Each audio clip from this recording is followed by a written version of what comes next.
Have you ever been really excited about something? A plan, an idea, but you stopped yourself before you started anything because you didn't have enough resources, time, or experience. Maybe it's that new YouTube channel that you wanted to start, but then you thought, maybe I need better equipment first. Or maybe it's that small business idea, getting another degree. Or maybe it's as simple as learning a new hobby, such as playing the guitar or painting. But you told yourself, I'll start when I have more experience, or I'll start when the timing is right. But the thing is, it delays yourself because you're waiting weeks, maybe even months, years. And ultimately, sometimes you never get to it. The thing is, that hesitation is exactly what we've been told since from the beginning. As kids, we hear the phrase, wait until you're older, or you're just a kid. We're told to wait until you have more experience, or until someone officially gives us the permission to start. But the thing is, I believed that for a long time as well. I believed that if I wanted to make an impact within my community, it had to be after I had a college degree, after I had a job title, after someone officially decided that I was qualified and good enough to actually matter. Teenagers and even adults, when they're hesitant about an issue that they really care about, it usually comes down to three different factors. The first one being that we're in a world where everything seems visible. Social media, coworkers, maybe even in school or at work. It can feel like maybe someone's just watching us and waiting for us to fail. The truth is, no one is watching you and waiting for you to fail. Everyone is too busy and too accumulated with their own failures to care about yours. So the issue isn't even the risks associated with failure, but rather the labels that we attach to ourselves.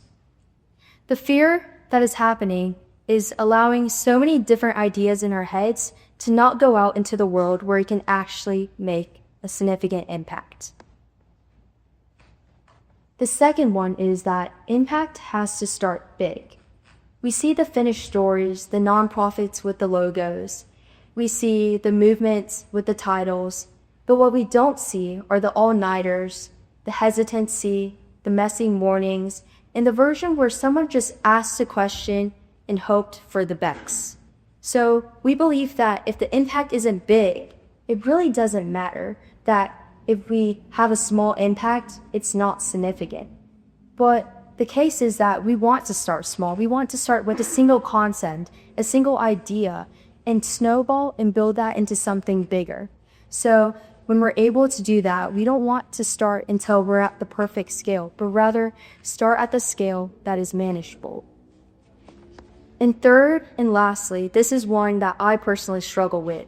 Procrastination, but it's disguised as preparation. Now, it's a very simple and subtle concept, but it significantly can be impactful. So we tell ourselves that we're being reasonable, but what we're really wanting is reassurance that everything is going to work out in the end, is that if we're going to take this step, that it's all going to be okay. But we're never going to get that reassurance if we never start and actually take action. Therefore, if you want to make impact, you must start now. So we tell ourselves, instead of saying that I'm scared that this isn't going to work out, we tell ourselves we have to wait until we have the perfect timing, or until I have the better resources, or until I'm more equipped to do this. But what it's doing is it's silently delaying change and potentially hindering it from ever happening. Therefore, what is this even all about? Well, essentially, this is all about all the issues that are occurring in our real world today. So, the issues that are occurring, whether that be mental health, healthcare access, maybe even social inequality, all of these things, they're not waiting for us to be ready. These issues are happening now. So why are we having the solutions to wait and the impact to happen in the future when all of these things are occurring right now? So my experience with starting an initiative about something that I was passionate about happened actually my sophomore year of high school. So I was in this club, and my friend Maddie and I were looking at issues in our community that we could bring awareness to and also help solve. So there was a significant statistic that came up that was pretty alarming to us, that the people in poverty rate in our county was significantly higher than not only the state average, but also the national average. And as we started researching more, there was a pattern that kept on reoccurring over and over again, that childhood literacy had a correlation to the poverty cycle. So it wasn't just about books to us now. It was about enhancing opportunity within our community. So we didn't have a solution at all. We definitely had no experience, no funding, but we knew that we wanted to make an impact, and the one thing that we had is that we knew we wanted to start.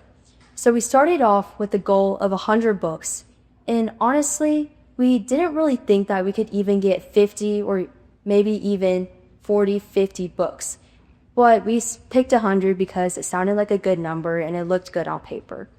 And as we started our community initiative, we started reaching out to different partners, people in our community, whether that be in schools, churches, nonprofits. And as the project kept on going, people started reaching out to us. International organizations started reaching out to us in ways that they could support our initiative. And through that, at the end of the project, we were able to collect over 1,200 books. But that wasn't because we were the most qualified people in the room or that we had it all figured out in the beginning. It was because we realized that we wanted to start and we wanted to build impact. So what is the lesson here? Well, the first lesson is that if you want to make change, you don't have to start on a perfect staircase with even steps. Even if you just take one step, even if that's talking to someone about it or simply writing it in your notes app on your phone, you've already started. And the second lesson is that your community is your biggest resource. When there's a group of people that have the same mission, the same vision, and they're fulfilling towards the same targeted goals, you're going to be able to achieve impact that you've never deemed possible before. And if there's one thing I want you to take from my TED Talk today, it is this: don't wait for the perfect moment, don't wait for the perfect time, but just start and let your community, your mosaic, help you fill in the gaps. Thank you.